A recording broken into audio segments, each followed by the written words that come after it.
ak conseil national bu PASTEF bi nga xam si kon daal dina ni dajaloo ni ki tey jii ba jàpp seen congrès fukki fan ak ñett ci weeru juin atum 2026 bi congrès boo xam si nag li koy tax a jukk moo di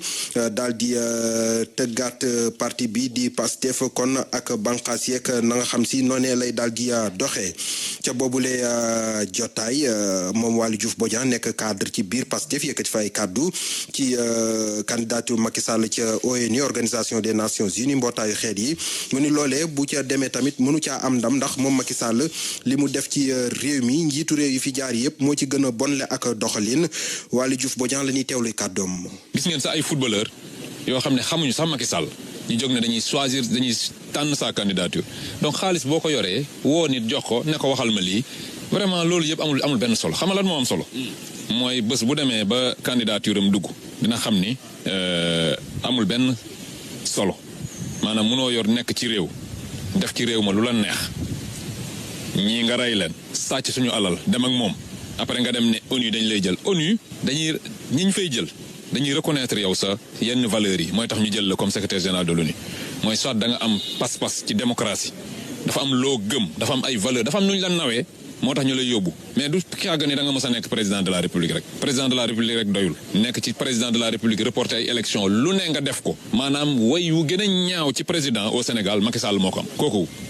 Senghor demul ONU Abdoulaye Wade demul ONU Abdou Diouf le président Abdou Diouf dem na ONU demul ONU Macky Sall sa présence là-bas le fait de mettre sa candidature là-bas c'est une insulte pour le pays la preuve Sénégal sa yóbbu ko dafa dem làkkatu ji xam naa peut-être que dafa dem aussi am nu mu def rek parce que moom dafa yaakaar ni lépp manœuvre la xaalis mais la candidature de Macky Sall n'est pas du tout sérieuse c'est une insulte pour la démocratie c'est une honte pour l'Afrique. Waly Diouf Bodian gannaaw coalition Diomaye seenum ndaje ma keroog samedi tey jii kon waa après itam daal dina ni dajaloo waat lan ca jànge njëkk bokk na ci Ousmane Sonko mi ni démissionné wul ci ndombal tànk limaani jëwriñ li nu ko takkal fi ak ne kon njiitu réew mi mi ngi ko fay bàyyi lu jëm nag ci ab candidature am ci élection goxaat yi nu dëgmal ak élection 2029 wax na ca wax itam ci li nga xam si moom la nu daalante woon ci ba nga xamee ni si ñi ngi doon dugg ci élection présidentielle yu 2024 li ci RFM xam topp ndigeeg Boubacar Dieng. bu ñu sukkandikoo ci kàddu yi nga xam ne Ousmane Sonko yëkkati ne ko Pastef ci atum 2024 Habib Sy la tànnoon ngir mu doon candidat am jëm ci élection présidentielle yi lii Ousmane Sonko mu ngi ko wax démb ci gaaw gi bi muy dajeek waa coalition Alliance patriotique pour le travail et l'éthique njiitu Pastef dellu si li nga xam ne nag boobu ba léegi nit yi ñu ngi koy lam-laamee di ko waxtaane waaye kenn xamul woon fan la dëgg gi féetee Ousmane Sonko ci biléb ndaje di xam ne nag Habib Sy la tànnoon te demoon na sax ba waxtaan ak moom Habib Sy waatal ko ni moom dina fas yéene doon candidat Pastef waat teg loxoom ci Kamil ngir daal assumer ay responsabilités am mission bi nag lenn la woon mu di jële Macky Sall ci nguur gi daal def transition politique waaye itam saytu li nga xam ne moo di transition politique bi amal élection présidentielle bu yees gannaaw bi Macky Sall jógee ci bopp nguur gi stratégie parti Pastef daal di soppeeku Bassirou Diomaye Diakhar Faye ñu daal koy investir mu doon candidat bi ngir élection présidentielle yu 2024 Dakaractu mi daal di joxe xibaar bi xam ne itam bi mu janoo ko ñi nga xam ne ñoo di ay nattangoom Ousmane Sonko wax na lu leer moom nag li mu xamle moo di tekki ndombay tànkam tekki ko mën a def kenn rek la mu di njiitu réew mi Bassirou Diomaye Diakhar Faye moom woon a tekki ndombay tànkam bu premier ministre bi mu amee jëm nag ci mbirum tas assemblée nationale Elimane Diorigny Ousmane Sonko di fàttali ni moom itam am na coalition bu mu àndal te nga xam ni nag buñ demoon ba lu nu mel am dafay daal di rebattre carte yi jëm ci wàllum politique bi rawatina ci majorité présidentielle bi ba tey bu ñu sukkandikoo ci Dakaractu Ousmane Sonko bokk na ci ay mbébétam lii di élection locale yu 2027 moom ak ñoñam yi mi àndal fexe daal ba daal di raafal lépp loo xam ne mairie la ci Sénégal. jaajëf Boubacar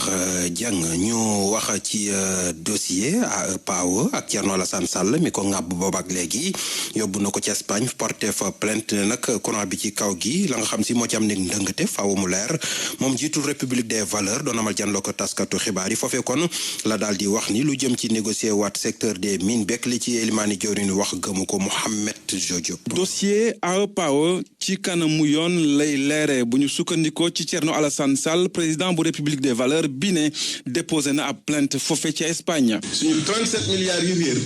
def nañu plainte ci mois de février bi fële ci Espagne ngeen xam ni justice su Espagne ak suñu justice wuute na ndax gannaaw ba ñu defee plainte bi cour bi nga xam ne moom moo yor mbir mi fële ci Madrid dafa jël ab dogal fësal ko it ñépp ñu mu soxal def naa ne loolu mooy justice nii dogal boobu mu ñu ngi ko tuddee ñoom diligencias previas. lu jëm ci renégociation des contrats bi nga xamee ne premier ministre Ousmane Sonko yëkkati na ko ci fan yi ñu weesu Thierno Alassane Sall ne moom ci boppam ak nguuram ñoo ngi ci ay manœuvre yoo xam ne dara leeru ci ba noppi ñaawlu lëkkaloo bi am jamono ji diggante Ousmane Sonko ak kenn ci ñoom di patron bu Ciment du Sahel la. wàllum cimenterie yeeg wàllum mine yeeg ay waxtaan yu bëri waxtaanu guddi yoo xam ne léeg-léeg ñu nangu ba mu yàgg delloo. dañu def ay dispositions yu leer et négocier de manière transparente sur la place publique lii la ñu négocier waaye mënoo négocier ak ay cimenterie ci biir diir gi ngeen di négocier wala diir bi ngeen di ne da ngeen di reprendre seen permis muy par exemple cimenterie du Sahel ñu àll leen seen jet privé ngeen doxantoog moom ñëwaat ba pare ñu ngi négocier gars yi dañu nar a nangu seen permis loolu du dëgg du yoon. Thierno Alassane Sall ne ñoo ngi ci guddi gu bët setagul ci régime bu Diomaye Faye bii ndax fi mu ñuy yóbbu dara baaxu ci crise sociale nag mu ngi gete Sénégal ak situation économique et sociale bi nga xamee ne dafa compliqué lool ci réew mi. jaajëf Mohamed Diop lu jëm ci contrat yooyu ak négocier waat gi Elimani Diawriñ yi nguur gi fi jóge la ca joxoñ baaraamu tuuma waral ba APR gontoon tey ji di tontu ne nag moom premier ministre lam doon wax mbir yi demewul noone artu nañ ko itam ci li nga xam si moom lay def ak li muy gën a andi nay njeexintal ci réew mi ak investisseurs yi wéy di fiy jógee Mariam Thiam Babou mi yore woon seen kàddu lan ci teewloog RFM. premier ministre dafa génn ñëpp xam li ko génne mooy ay promesse électorale yu mu daan def su ma yegsee si nguur gi dinaa renégocier les contrats bëgg a gëmloo sénégalais yi ne renégocier na ay contrats si le premier ministre revient ici nous dire qu'il a retiré ou le Sénégal a repris c'est tout simplement du faux, de l'affabulation et de la manipulation. Rien n'a été repris. bu ñu ñëwee ci li nga xamante ni nii mooy projet GTA bi muy le projet gazier muy un projet binational ñun ak Mauritanie bi ñu ko sekkee yéen xam ngeen ne kenn ci ñaari réew yooyu mënul jóg di coobare boppam de façon unilatérale dem di renégocier wala ngay annuler wala ngay revoir quoi que ce soit Birame Souleye Diop moo fi génn ne au Sénégal on a les meilleurs contrats dañ ko basé sur le code pétrolier basé ko sur la loi sur le contenu local àndale ko ak ay décret d'application kon foofu ki ko def muy le président Macky Sall xam na ne intérêt Sénégal rek la ci jiital ba ñuy wax 10% boo xam ne c'est pour les générations futures kooku du luubal du lëlmbët du def luy gaañ Sénégal may finir nag sur les cimenteries man dama ciy joxe rek exemple boobu leer ñoom génne nañ sax un communiqué conjoint di wax ci communiqué boobu ne dañu bëgg exercice de vérité et de transparence parce que participer nañ ci audit yi tey premier ministre mu ngi ciy wax te gisaguñ ñu publier ko officiellement donc loolu rek doy na comme démenti du lenn lu état def ci coobare boppam du njuuj njaaj premier ministre bu jàkkaarloog sénégalais yi ne jël nañ ci loolu calculer waat nañ ko ñëw nañ nee nañ 1000 et quelques milliards loolu dafa war a del si sénégalais yi dafay naxe xam na ne mënul nekk dara tous amu ci premier ministre moo fi waxoon ne gis na compte 1000 milliards moo fi waxoon ne gis na compte ñu viré ay milliards ci xaalisu Mamour Diallo bi mu ko tuumaloon bu ma faloo dinaa criminaliser homosexualité ñëw di durcir abroger la loi d'amnistie ñëw di interpréter kooku bu taxawaatee ne gis nañ 1000 et quelques milliards yu ñu jël war ko redistribuer waru leen ko gëm ngeen di wéy di déglu xibaar yi guddi gi ci rajo Futurs Médias juróom-ñeenti waxtu moo jot ba tegal fukki simili ak ñaar. pour man RFM mooy rajo bi gaaw ci xibaar yu wóor. RFM xibaar yu wér te wóor. ñàkkum kaaraange ca Tiwaawoon Pël dañu fa dogaale koo xam ne ab waxambaane la moom mi la sax da doon tëgg sabar daal di koy dóor ba mu jaaree fa ñàkk bakkanam ak njabootam nekk ci njàqare di sàkku yoon def liggéeyam Aminata Ba. rango ñi di tuuru Mor Ndiaye di papay ndem si yàlla Malick Ndiaye am ay jafe-jafe sax ngir yëkkati ay kàddu moom nag mu gis niw doomam ñu daal di koy tëral ci lalu ci poste de santé bu Tiwaawoon Pël di image yoo xamante ne da ko daal di choqué. di ma ndogoo ba pare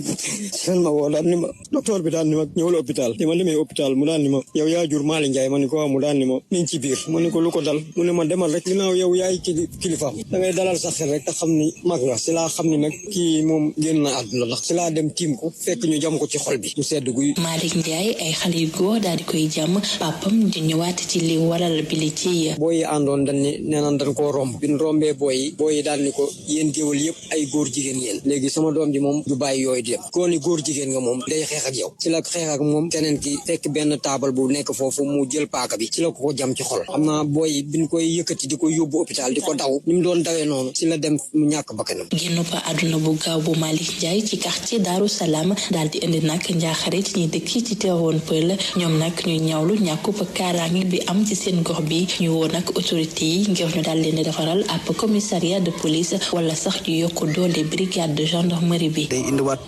problème insécurité bi nga xamante ni yàgg nañ dëkk wax mais surtout délinquance bi nga xamante ni ñu ngi ko gisee ci ndaw ñi mu nekk di màgg état bi tëral jug mën na gën a ëppi loxo ñu teg fi benn commissariat central boo xamante ni dina mën a assurer sécurité bi nga xamante ni moom mooy askan wi ndax ñii fi nekk mooy brigade bu Sukaabe ñu ngi def seen kéem kattan mais dafa fekk éléments yi fa nekk bëriwuñu comme aussi amuñu les moyens kon état bu leen jàppale woon mën nañ def liggéey bi. njabootu ndem si yàlla Malick Ndiaye bëgg nag yoon daal di def liggéeyam ñi nga xamante ni nag ñoom la ñuy tuumal ci bile mbir ñu daal leen di arrêté enquête bi nag di wëy. Aminata Ba Tiwaawoon Pël rajo Futurs Médias. jaajëf Aminata Ba ñu jóge Tiwaawoon Pël dem ca marché central bu Mbour nga xam si nag subaak tey ji dafa tàkk cantine yu bare bari daal di fay yàqu millions yu bari itam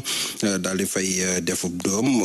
bu ñu sukkandikoo ci président boobule marché Assane Diop lay wuyoo ñu teewlu kook Ndeye Mati Diagne. léegi ne am na lakk bu metti bu am si marché central Mbour li sabab lakk bi mooy dafa am benn borom place bu woon benn métallique mu am lu mu koy suudeel si place bi mooy bi gars yi wàccee rek moom moo waral lakk bi lakk gi amee sapeur bi ñu leen wooyee macha allah ñoom dañ leen a woo rek ñu bàyyi seen yite yëpp ñëw am nañ taxawaay bu am solo mais nag bi ñu ñëwee ba egsi mënuñoo dugg si marché bi pharmacie Le Soleil lañ taxaw jël seen raakool yi di ko tàllal pour mu ñëw egsi fii dafa foofu ak fii dafa am distance mais loolu yëpp dara waralu ko lu taabal yi nga xamante ni moom la gars yi génne teg ko si kaw tali bi ba jëyee su amee si marché bi duñu mën a dugg si biir waaw loolu bokk na si li waral loolu dox nañ si liñ si war a dox dem nañ si préfet toog wax ko ak moom mu ne bind leen ngeen indi bind nañ yóbbu mu defal ñu décharge dem nañ si maire toog nañu ak moom wax bind nañ yóbbu commandant toog nañu ak moom wax xàll yoon ñi nga xamante ni ñoom la fi maire te toog nañ wax ak ñoom wër nañu marché bi après setal bi marché bi doon def wër nañ marché bi yëpp wax ak ñoom ni leen pour ñu jéem a defaraat taxaw toogaay yi mais civil mënta yar moroomu civilam ñun ñi ñu yaakaar ñu jàppale si suñu marché bi mooy ñi nga xamante ni ñooy autorités yi dëkk bi ri maam borom Touba bi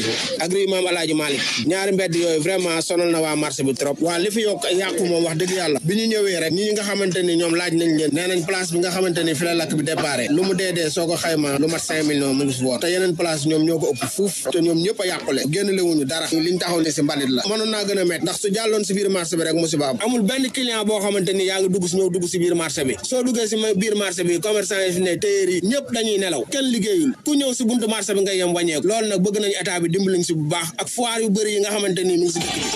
RFM xibaar yu wér te dëggu. chauffeur yi taxi jaune noir yi nga xam ni daal nañu taxawal ab syndicat li nga xam ni mooy mébét li nag moo di dajaloo fa di fa wax li leen metti ba nguur geek askan wi ñëpp dégg leen bi leen ci gën a yitteel nag moo di borom taxi application yi nga xam ni dañ leen di diir mbagg te loolee warul amal nañ tey ji ab assemblée générale Modou Seck mi nga xam ni moom moo yore seen kàddu lañ ciy teewloog Salamata Ousmane Diallo. li ñuy càmbar mooy dañu nekk ci secteur boo xam ne dafa bari ay jafe-jafe yoo xam ne nii ñu ngi koy dund loolu nag ñu jàpp ne tey liñ ci mën a génne mooy ñu organiser wu nañ ci wàllu développement pour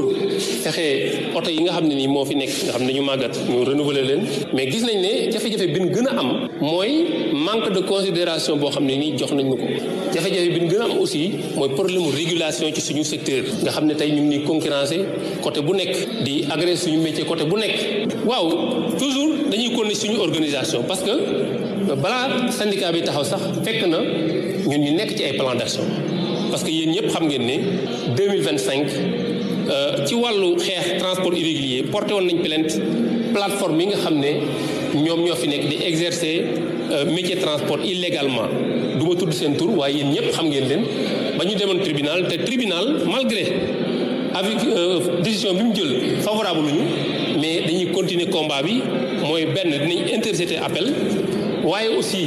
yeneen mode de combat yoo xam ne dinañ ko war a def incha allah rabbi dinañ ci continuer sur le terrain pour def ko beneen bi ci des aussi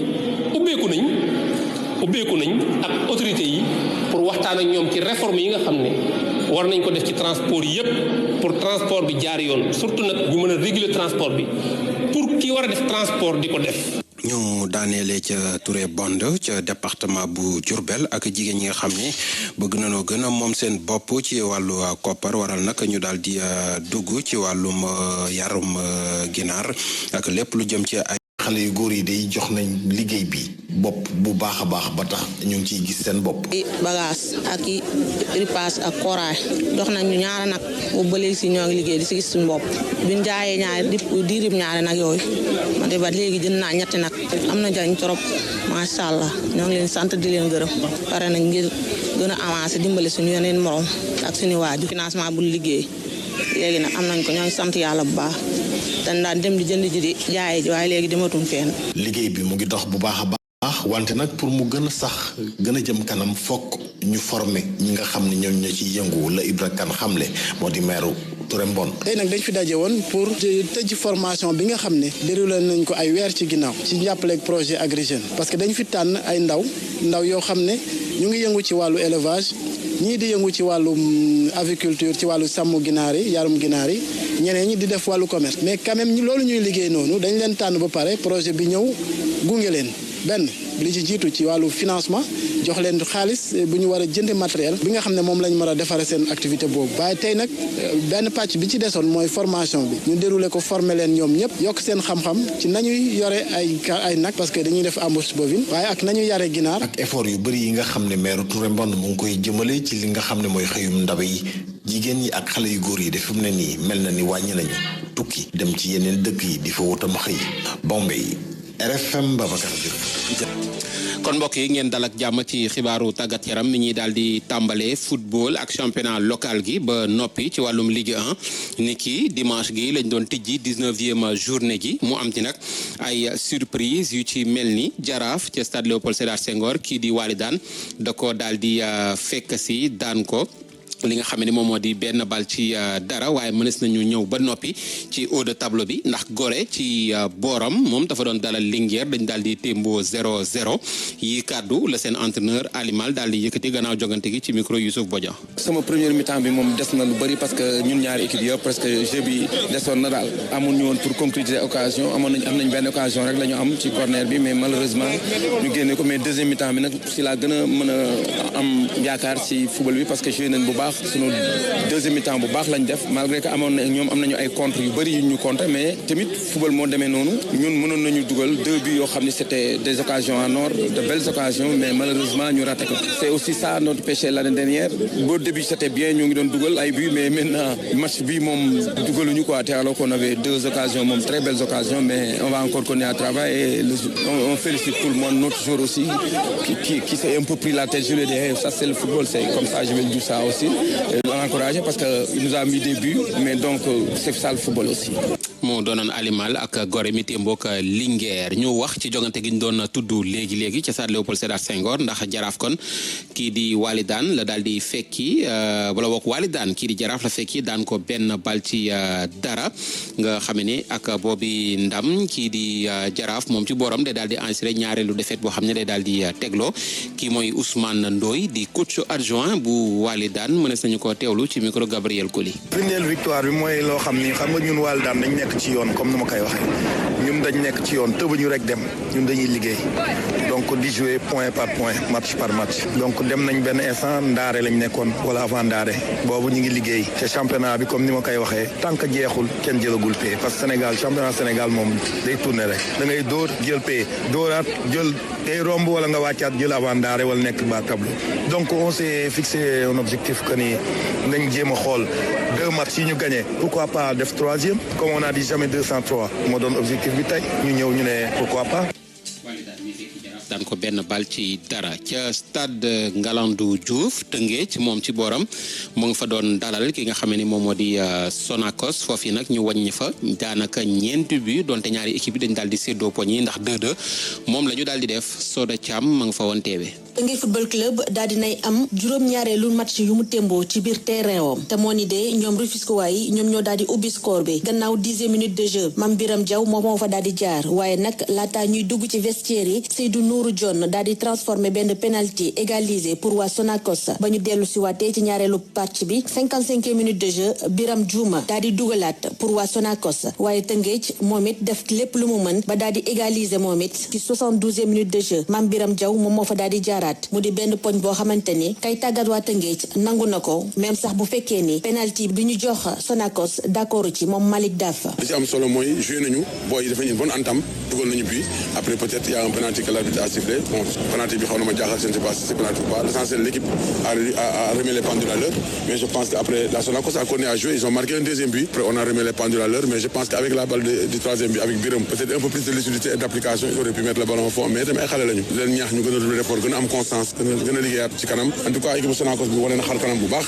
wane na ne fii du place am parce que début championnat bi équipe bu ñu gisoon moo ñëw tey. pour Samba Harouna Ba nga xamante ni biñ ko tabbee yàggul dara moom it rafetlu na benn poñ bi nga xamante ni am nañ ko ci stade Ngalandou Diouf bëgg-bëggam nag moom moo di te équipe bi ci première division. mooy dañ ko jël position mais match la bu ñu mënoon remporter mais on a des jeunes joueurs fi ñu jógee 3 matchs yi ñu mujjee def am ay défaites bu ñu jëlee tey 1 point fii contre une équipe comme Teungueth FC sant yàlla di lancer nag un appel à toute la population diourbelloise équipe bi seen équipe la équipe bi waree des première division ñoom ñoo ci mën a jàpp mu des première division incha allah. Sonacos tey jii nag daal di nay noyyi tuuti ndax benn poñ bile tax na ñu gagné benn place Tëngéej football club moom ba léegi mi ngi ci podium bi nekk ci ñetteelu place bi. Soda Thiam ñu wutali ji fa nga xam ne moom moo di ca stade Birane Ly bu Parcelles Assainies foofu West Ouakam dafa daal di fekki Cambérène daal di koy daan benn bal ci dara gannaaw 90 minutes de jeu yile nga xam ni mennum bi bile sax ki nga xam ni moom moo di Mamadou Sarr moom moo ko daal di dugal gannaaw fanweeri simili ak ñett mën nañ ci teewlu seenu ko entraîneur di Moussa Diatta mi ngi woon ci micro ki nga xam ni moom moo di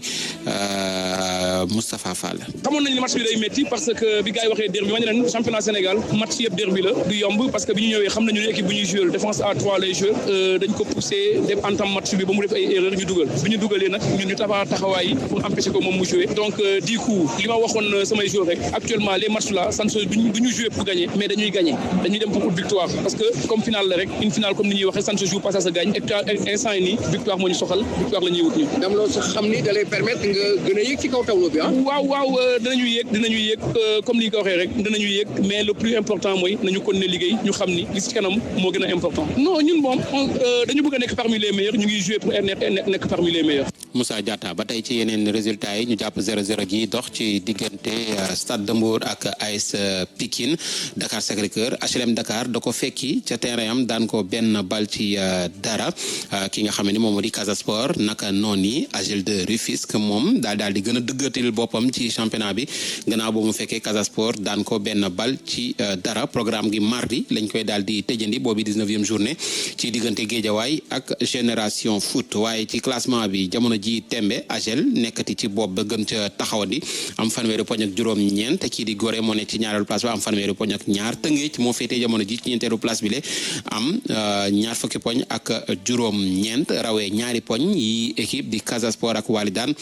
ma topp ci ginnaaw Jaraaf moom daal dinay féete ci juróom-ñeenteelu place bi am ñaar fukki poñ ak ñaar Stade de Mbour Dakar Sacré-Cœur HLM Dakar ñoo féete ginnaaw ki nga xam ne moom moo di Guédiawaye moom ma ngi ca fukk ak juróomeeli place ba am fukki poñ ak benn rawee benn poñ Cambérène mi féete kon ci mujjanteelu place bi le am fukki poñ ak juróom ci wàllum Ligue 2 ñoom fàttali ni seen 19e journée ñu ngi ko tàmbali woon depuis samedi wëyal ko dimanche gi Ñambour dafa témboog SMA yi 1-1 lañ daal di def yi ñaari ñaari jogante ñu daal di def 0-0 ci diggante Jamono Fatick ak Amitié naka noonu ci diggante Duc ak Saloum ni ki lundi gi kon la ñuy daal di ndar képp boobi 19e journée ci wàllum Ligue 2 Oslo dana dalal AS Bambey 16h30 ci boobi Jamono Douane di fekki Jàmbaar waaye laata boobi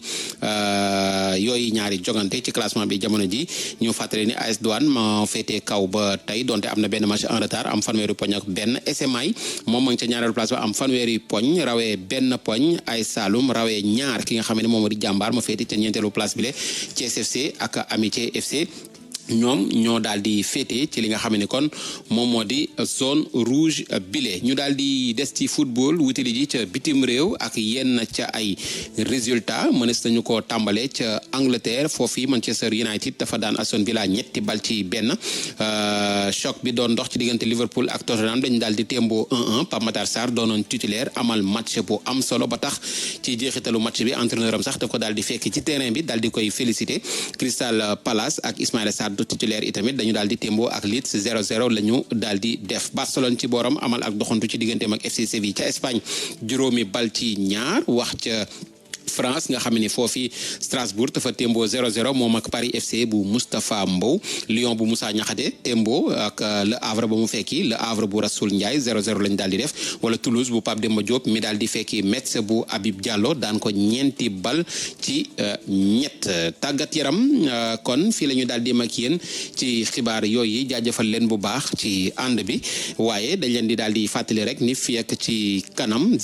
23h55 li nga xam ne moom moo di basketball daañu ko wëyal ci jigéen ñi qualification coupe du monde Allemagne 2026 gannaaw ba nga xamee ni Sénégal génn na ci ñetti jogante ndërmeelu ci digganteem ak États-Unis 110-46 naka noonu ci digganteem ak Espagne 84-51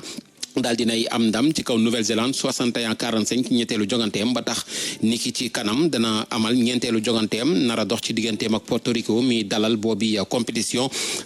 foofii ca San Juan mu nara dëppoo ak ñeenteelu matcham ci boobi tournoi kon mbokk yi fi la ñu yem ak yéen ci xibaaru tàggat yaram gi jaajëfal leen bu baax ci ànd